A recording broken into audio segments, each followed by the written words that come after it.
Hey chord coders, it's time to recode open D major and unlock our next chord type.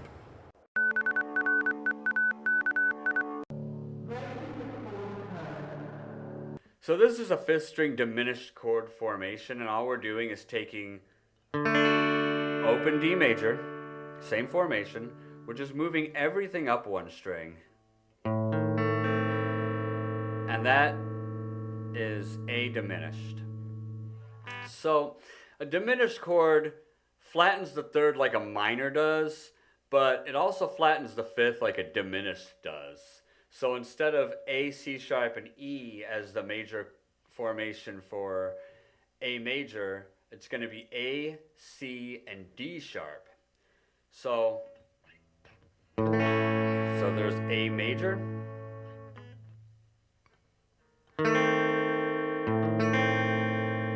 There's A diminished. And we're going to bar the 1st fret, still B flat diminished with B flat, C sharp, and E. Then we're going to move it down to the 2nd fret, which is B on the 5th string, and play B diminished, which is B, D, and F. Third fret's going to be C diminished.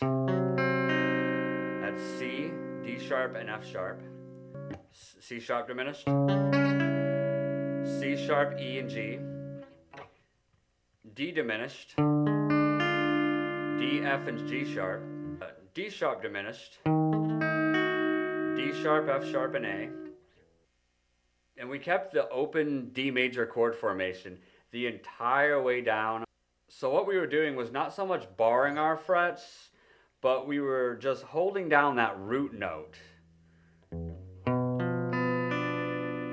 and just strumming those middle 4 strings. And we could do it anywhere down the guitar neck we wanted to.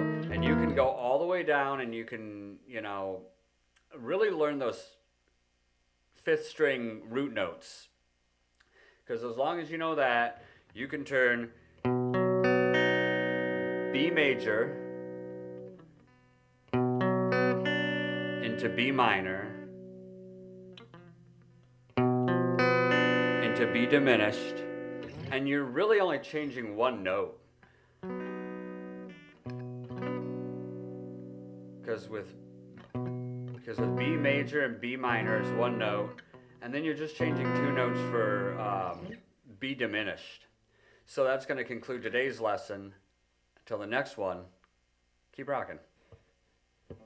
Please like and subscribe to support the channel. In the description, you can get this book, download the 1st chapter for free, download or print all the slides I've ever used, and access my masterclass library where you can watch all of my videos in one place.